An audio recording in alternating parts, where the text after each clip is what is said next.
અમદાવાદમાં bomb blast થવાના છે, આવું એક ઇન્ટેલિજન્સ ઓફિસરે ગુજરાત સરકારને ચેતવી હતી.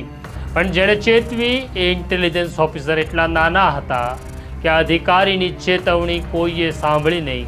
અને તારીખ 26 જુલાઈ 2008નો દિવસ હતો. સાંજના 7 વાગી રહ્યા હતા અને અમદાવાદ ધમધમી ઉઠે છે, કારણ કે અમદાવાદમાં સિરિયલ બ્લાસ્ટ શરૂ થાય છે. અને આ સિરિયલ બ્લાસ્ટમાં 56 લોકોના મોત થાય છે અને 200 કરતાં વધુ ઘાયલ થાય છે.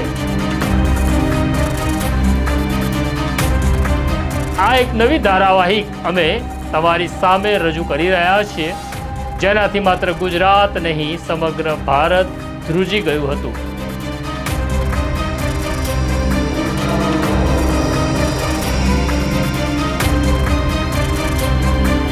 તમે જોઈ રહ્યા છો ક્રાઇમ સ્ટોરી બાય પ્રશાંત દયાળ અને હું છું તમારો પ્રશાંત દયાળ. વિગતે વાત કરીશ.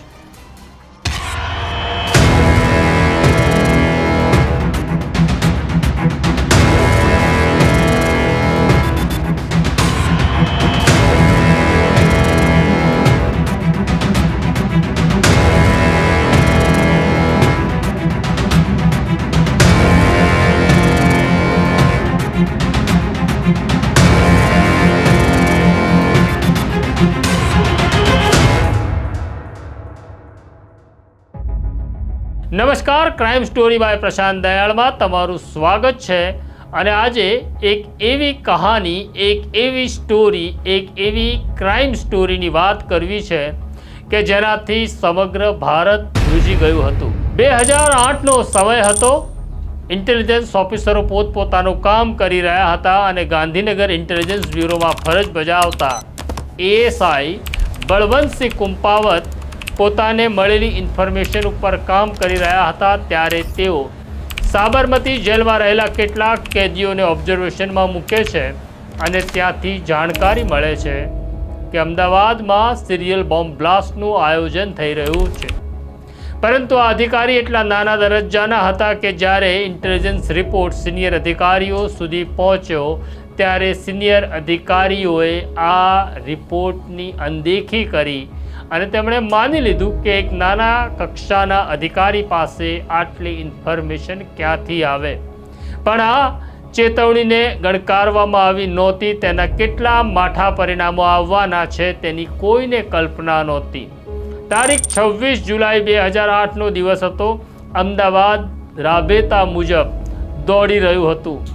મુંબઈની જેમ અમદાવાદના લોકો પણ સવાર પડતા દોડે છે અને મોડી રાત સુધી આ શહેર ધમધમતું હોય છે.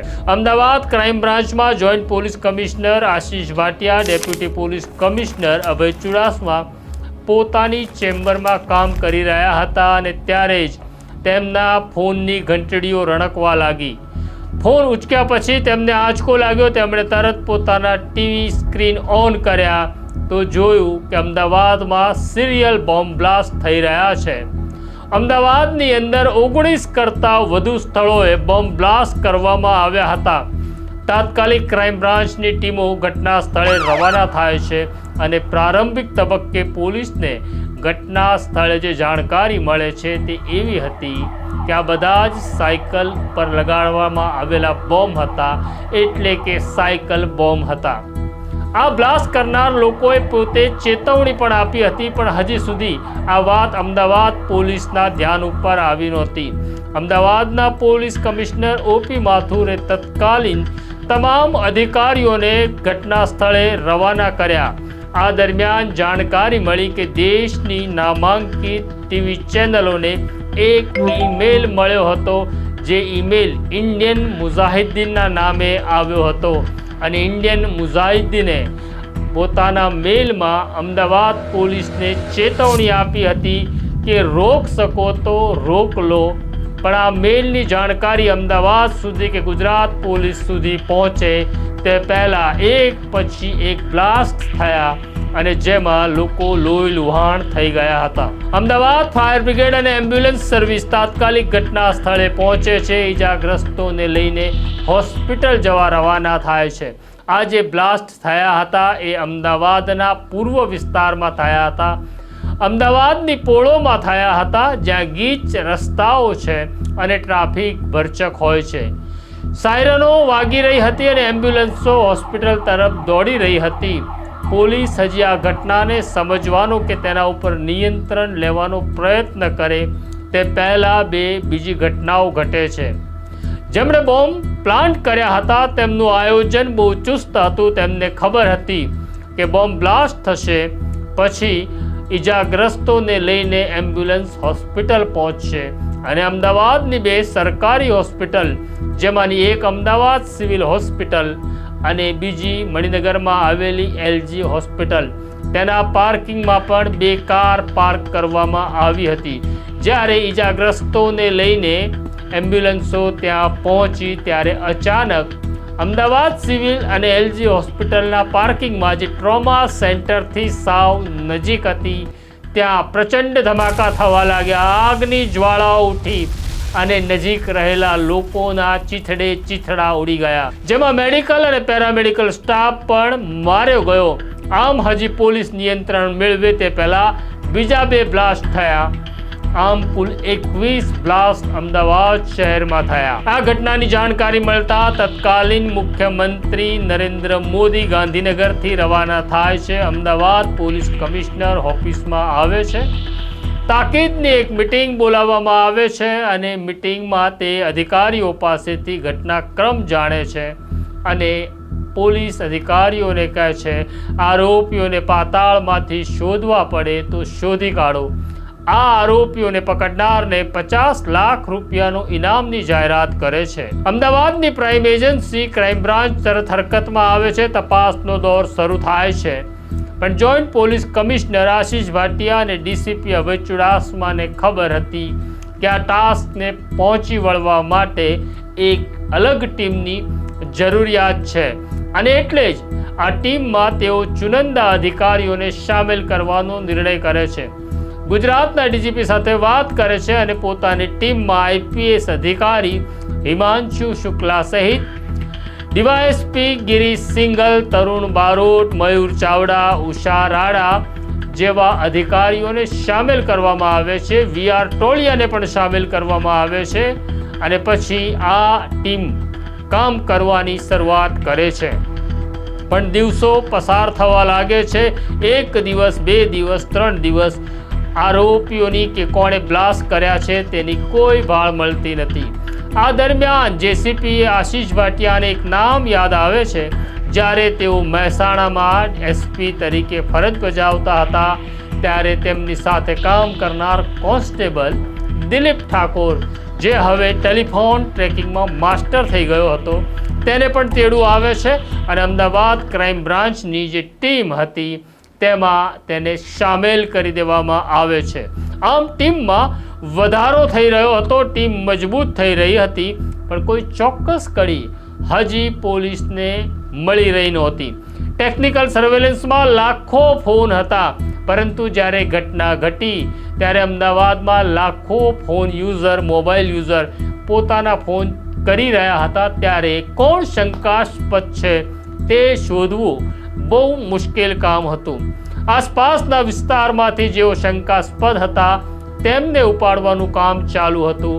આ દરમિયાન અભય ચુડાસમાને એક મહત્વની જાણકારી મળે છે અને જાણકારી એવી હતી કે આપણે જેને શોધી રહ્યા છીએ તે ઉત્તર પ્રદેશમાં સંતાયો છે. બસ આ માહિતી મળતા જ તાત્કાલિક ગુજરાત સરકાર સાથે વાત થાય છે અને ગુજરાત સરકાર એક ખાનગી વિમાન અમદાવાદ ક્રાઇમ બ્રાન્ચને ફાળવે છે. અમદાવાદ ક્રાઇમ બ્રાન્ચમાંથી IPS હિમાંશુ શુક્લ અને DYSP મયુર ચાવડા તાત્કાલિક UP જવા રવાના થાય છે. ત્યાંથી તેમને પહેલો આરોપી મળે છે અને પછી તે મોઢું ખોલે છે ત્યારે દેશભરમાં ઇન્ડિયન મુજાહિદીનનું જે નેટવર્ક હતું તેનો પર્દાફાશ થાય છે. અમદાવાદમાં બ્લાસ્ટ કરતા પહેલા ઇન્ડિયન મુજાહિદીને ભારતના મુંબઈ, અજમેર, દિલ્હી, કલકત્તા સહિતના અનેક શહેરોમાં બ્લાસ્ટ કર્યા હતા, પણ બધી જ પોલીસ આ આરોપીઓને શોધી શકી નહોતી. પણ 2008માં બ્લાસ્ટ કરી આ આરોપીએ ભૂલ કરી હતી, કારણ કે તેમણે અમદાવાદમાં બ્લાસ્ટ કર્યો અને પછી ધરપકડનો દોર શરૂ થાય છે આખા દેશમાંથી ઇન્ડિયન મુજાહિદીન સાથે સંકળાયેલા આરોપીઓને ગુજરાત, રાજસ્થાન, મહારાષ્ટ્ર, કેરળ, આંધ્રપ્રદેશ સહિત પકડવાની શરૂઆત થાય છે. અમદાવાદ ક્રાઇમ બ્રાન્ચે 3 મહિના દરમિયાન 78 કરતાં વધુ આતંકીઓને ઝડપી લીધા હતા અને હવે તેમની સામે કાર્યવાહી થવાની હતી. આ બધા જ આરોપીઓએ ક્યાં તાલીમ લીધી, ક્યાં બ્લાસ્ટ કરવાનું શીખ્યા તેની વિગતે પૂછપરછ થઈ રહી હતી. ગુજરાતના પાવાગઢનું જંગલ હોય કે કેરળનું વાઘમાન જંગલ હોય, ત્યાં તેમણે બ્લાસ્ટ કરવાની તાલીમ લીધી હતી. આ આતંકીઓનો દાવો એવો હતો કે 2002માં ગુજરાતમાં જે રમખાણો થયા અને મુસલમાનોની કત્લેઆમ થઈ તેનો બદલો લેવા માટે અમે આ 2008નો બ્લાસ્ટ કર્યો હતો. આ આતંકીઓને પોતાના કામ માટે કોઈ અફસોસ નહોતો. તે માનતા હતા કે તેમણે કોમ માટેનું કામ કર્યું છે. હવે આ બધાના રિમાન્ડ પૂરા થયા અને તેમને અમદાવાદની સાબરમતી જેલમાં મોકલી આપવામાં આવ્યા. અમદાવાદ પોલીસ માની રહી હતી કે તેમણે મોટું કામ કર્યું છે. હા, એ ચોક્કસ અમદાવાદ પોલીસનું કામ મોટું હતું, પણ જે આતંકીઓને તેમણે મોકલ્યા હતા તેમના મનસૂબા હજી અમદાવાદ કે ગુજરાત પોલીસને ખબર નહોતા. અમદાવાદની સાબરમતી જેલ એક એવી જેલ હતી જ્યાં ભારતના સૌથી વધુ આતંકીઓને રાખવામાં આવ્યા હતા અને હવે તેમની સામે કોર્ટની કાર્યવાહી થવાની હતી. પરંતુ તેમના માટે સાબરમતી જેલમાં એક ખાસ અદાલતનું ગઠન કરવામાં આવ્યું હતું. આ આરોપીઓને બહાર કાઢવા એ જોખમ ભર્યું હતું. તેમની સામે કાર્યવાહી થવાની હતી. પણ આ આતંકવાદીઓએ સાબરમતી જેલમાં એક એવું કાવતરું ઘડ્યું હતું જેની ગંધ કોઈને નહોતી, ખુદ જેલ અધિકારીઓને પણ નહોતી. શું કરવાના હતા આતંકવાદીઓ જેલની અંદર તેની વાત હું તમને કાલે કરીશ, પરંતુ તમારે જોવી પડશે ક્રાઇમ સ્ટોરી બાય પ્રશાંત દયાળ. તો કાલે પાછો આવીશ આગળના હપ્તા સાથે, ફરી વાત કરીશું. અત્યારે તમે પહેલાં મને સબસ્ક્રાઇબ કરી દો, કારણ કે એની પણ મને એટલી જ જરૂર છે. તો આવું છું પાછો ભાગ 2 લઈને. નમસ્કાર.